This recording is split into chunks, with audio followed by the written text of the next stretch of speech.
Good morning, friends. Today we shall be learning about Renaissance in Germany. This is the module 13 of the paper 2nd. Our objectives are to acquaint about Renaissance in Germany, understand the various differences in the Renaissance Germany, examine the works of Renaissance Germany. The components of this module are as follows. Introduction. Artists: Tillman, Raymond, Cheddar, Matthias Grunewald, Albrecht Durer, Lucas Cranach, Hans Holbein the Younger, Danube School of Landscape Painting, Architecture, German Renaissance Printmaking. Introduction. The Alps had always been a barrier to any kind of information from other parts of Europe. Thus, it was natural that the Renaissance came to Germany 100 years later than Italy. It was not until the beginning of the 16th century that German art began to free itself from medieval consciousness. Even then, it would evolve in its own distinctive way.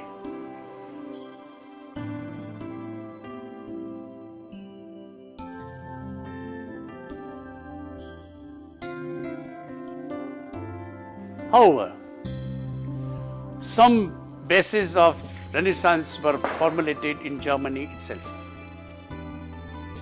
Martin Luther, 1517 to 1546, attacked the practical abuses of certain doctrines of the Church and brought about a revolution in the religious life of Germany.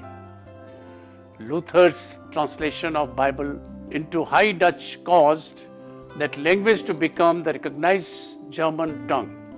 Johannes Gutenberg, invention of printing press in 1440, had already allowed the humanists and reformists and others to circulate their ideas.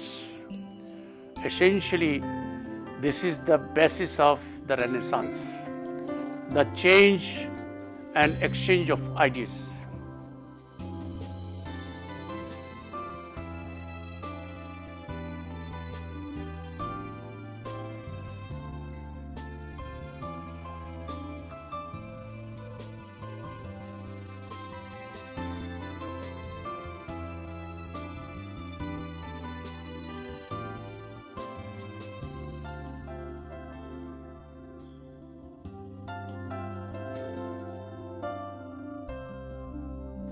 May we remind you that German here means a linguistic entity rather than a political region that encompassed much of the former Holy Roman Empire, including today's Austria, Germany, Switzerland, as well as parts of the Czech Republic, France, and Poland. Mercantile towns Lübeck, Ulm, Wittenberg, Dresden and Munich came to prominence.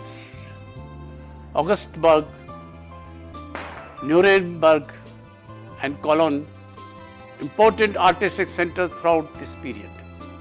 As business grew, Renaissance works had filtered into Germany, and German artists went to Italy to study original works.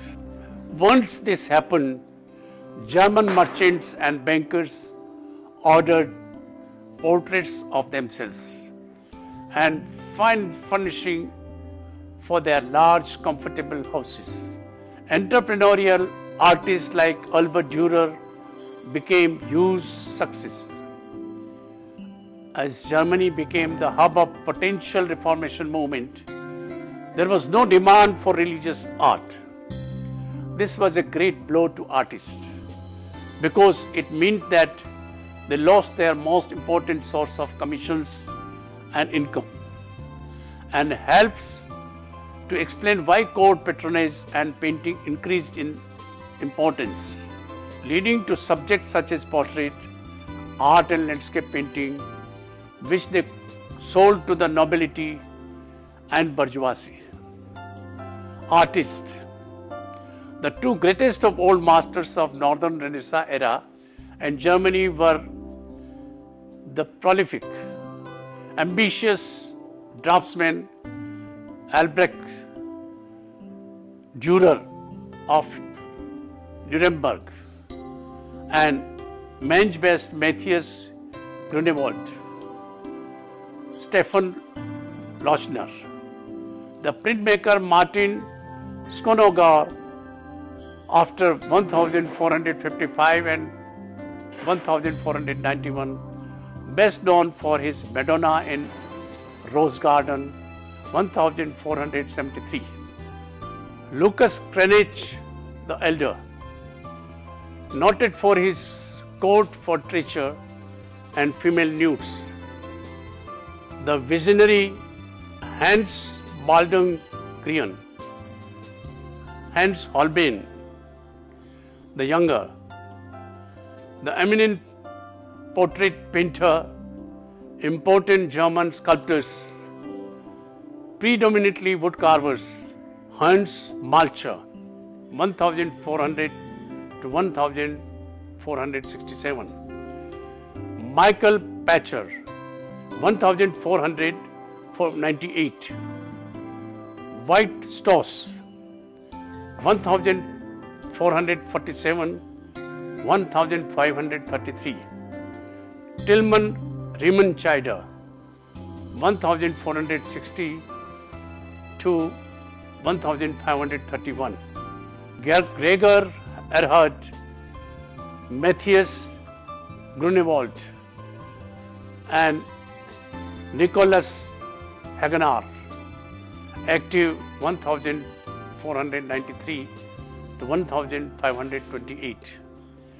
Tillman Raymond Cheddar. He specialized in both stone and wood sculpture. His biggest contribution was architectural shrines on the elaborate Gothic frame in 1499. In the picture here, you see a scene from the Last Supper in a real room, putting the characters on the bench. The walls are glazed with bull's eye glass so that natural light shines in four two directions to illuminate the scene, producing changing effects depending on the time of day and the weather. The unique thing about this sculpture is that since it uses natural wood finished with varnish, all elements have to be made at the same, not later or before. Matthias Grunewald, he built the Isenheim Altarpiece, a monumental polyptych for the hospital chapel of the monastery of Saint Anthony in Isenheim. The altarpiece consisted of a central corpus or body containing sculptured figures and was enclosed by doors, wings painted on the outside and carved in low relief inside. Interestingly, the base here contains the sculptures Saint Anthony, Saint Jerome and Saint Augustine are located in central corpus behind the Virgin and Child with angels and are revealed when the two panels of these scenes are open. Albrecht Durer. The linear quality is most striking German element test, especially in the work of Albrecht Durer, 1401 to 1528. He was first apprenticed to his father, who ran a goldsmith's shop. Then he worked under a painter in Nuremberg, which was a center of humanism. And in 1494 and 1505, he traveled to Italy, where he absorbed the revival of classical form and got inspired by Italian Renaissance painting and sculpture. In painting, you see the inspiration of Da Vinci, set in 3/4 of portrait consistently illuminated from the left, has very crisp contours. Also look at the patterns in long curls and costume, and most importantly in his signature monogram, a D within an A. His postures indicates confidence and stature. In this painting, the aged and the withered figure of death rides the skeletal horse, trampling a bishop whose head is in the jaws of monster. You also see feminine carrying a scale, war with the sword, which is parallel to the angel above, plague riding the background horse. Durer believed in the expressiveness of line. Look at the diagonal lines and indicate left to right motion of the horses. The panic on the faces of figures can be seen in the less forceful zigzags. You shall see more of these in the later half of this module. Lucas Cranach's, an ardent supporter of Martin Luther, he was very interested in landscapes in his earlier career. In this painting, he looked as if we are looking up at it from below. Looks at Jesus in the center, Mary and John united in the morning, and two thieves at the left. A dead tree rises from the green tree, making the death of God's Son. What is interesting in nature responding to human events? Cranach's portrait of Martin Luther, a close friend, and Austria. According to Adams, the figure is set against a solid green background, eliminating the sense of natural context.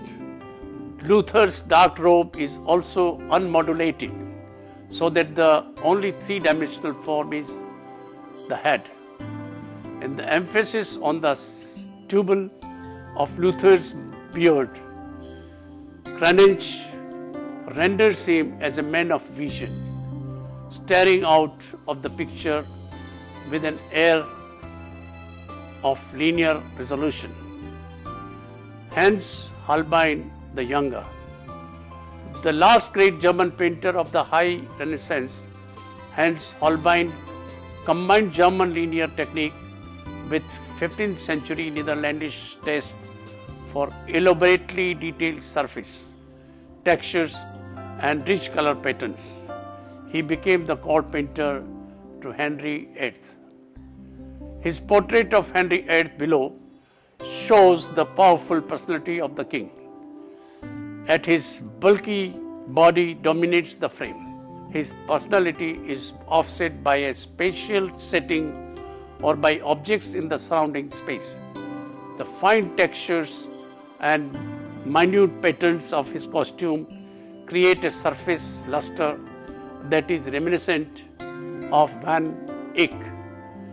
His sleeves are very elaborately painted and the hat is placed on a slightly curved diagonal, echoing the curved chain and also softening the monumental force of Henry's character.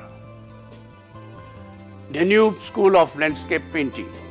The Danube School developed in the wealthy imperial city of Regensburg, borrowing elements from late Gothic German traditions. The school consisted of a loose group of German Austrian painters who were among the earliest exponents of independent landscape painting. In his cruder and often very romantic idiom, Albrecht Durer stands out as Danube School's of greatest master. As an original creative painter and engraver, he is, in his landscape drawings and woodcuts, one of the most attractive of the lesser artists of the period.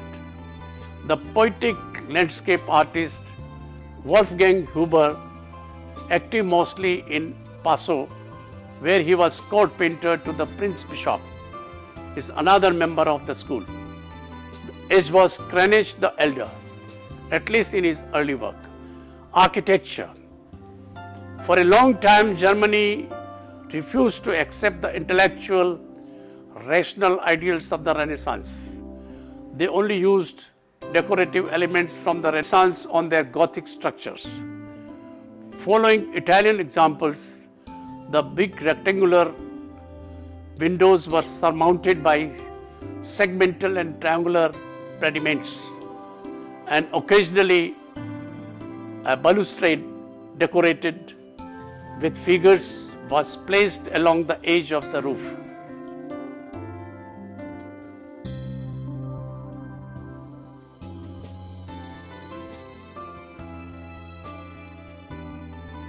Irregular medieval ground plans continued to be used, as is evident in the castle at Heidelberg, which consists of several loosely grouped structures.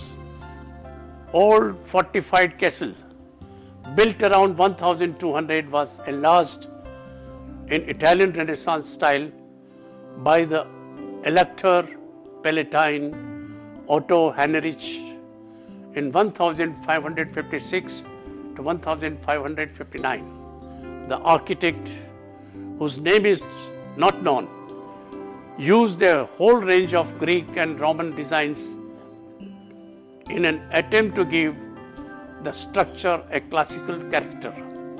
Ionian and Corinthian pilasters carry a Doric frieze. Pediments over the windows are supported by 3 variously decorated pillars and carry medallions portraying classical heroes. Sculptures of the figures from the ancient myths are placed in niches between the windows, and on the lower story, pilasters of rough hewn square stone are reminiscent of rustica of Florentine pillage. This confusing ornamentation has nothing in common with the clear pattern of Italian Renaissance facades. In Italy, ornamentation and articulation form part of an overall architectural concept, whereas in Germany, the ornamentation is in no way related to the structure.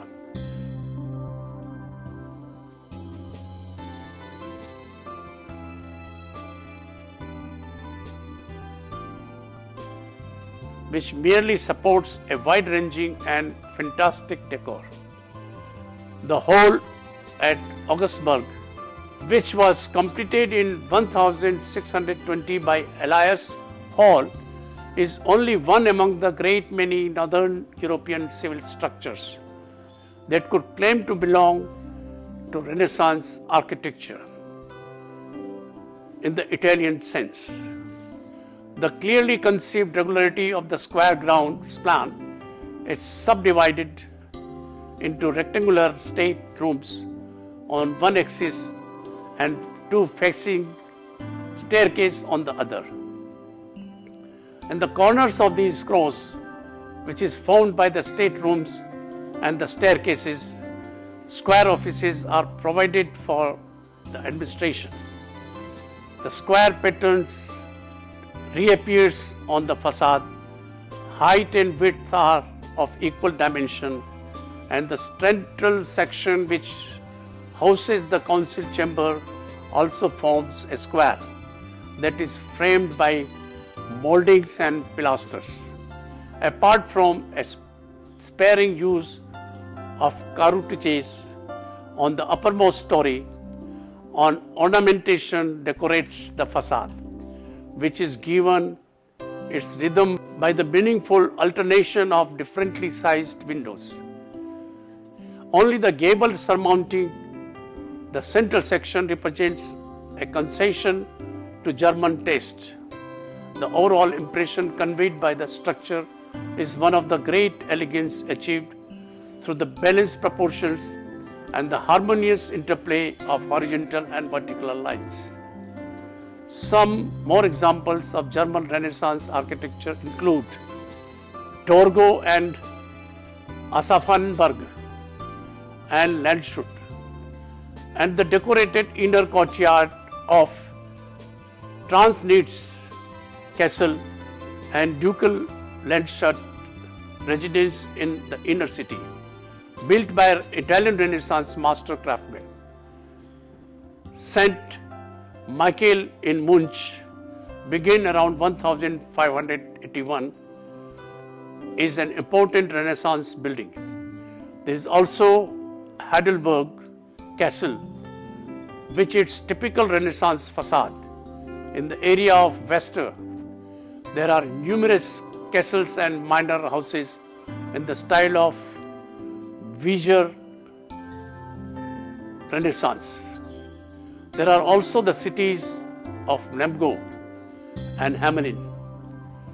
Wolfenbüttel, Castle of Guelph, and the Evangelical Church Bittai, Maria Virgins, are also special examples of Renaissance style. In Thuringia and Saxony, many churches and palaces in the Renaissance style were built. For example, William Castle with Castle in Smalkalden.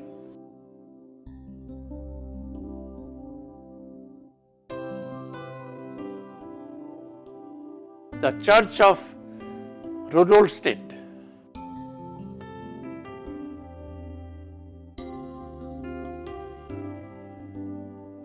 The Castle of Gotha.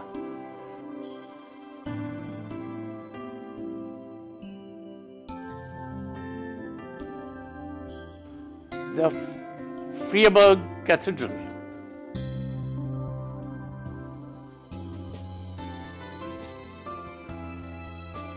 Castle in Dresden.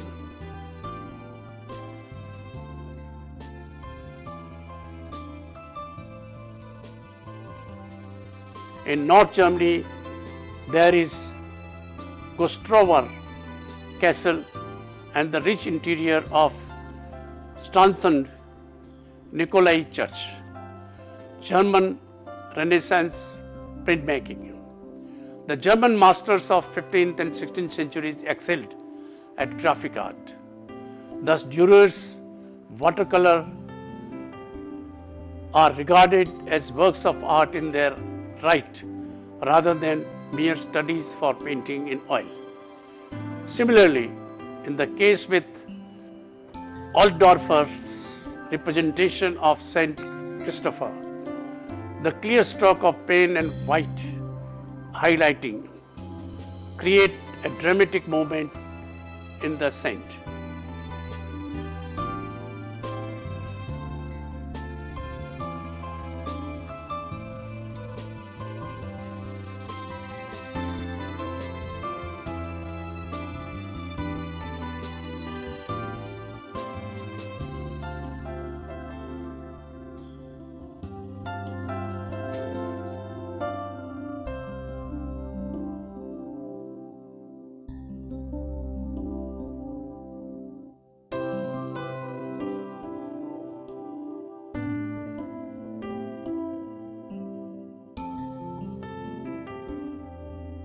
At this time, the woodcut engraving, the oldest graphic technique, allowed the printing press to easily replicate without painting. Artists could now carry experiments independent of the pattern, as was able to be reproduced so easily. The new art form spread rapidly. Thus, the influence of the graphic arts increased and began to set the style for other artistic developments.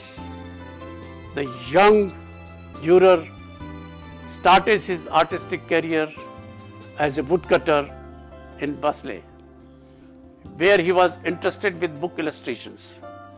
He considered this a completely valid medium for expression, frequently returned to it later. His woodcut series Apocalypse, Great Passion, Life of the Virgin and Little Passion belong to his major graphic works, which contributed as much to his fame as did his painted pictures.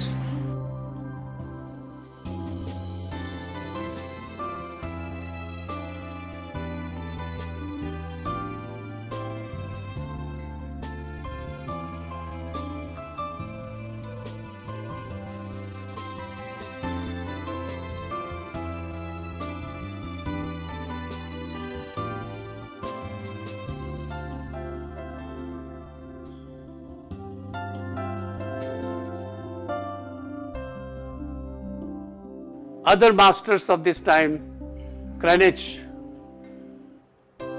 Altdorfer, Grunewald, Baldung, Guerin and Holbein also left extensive collections of engravings.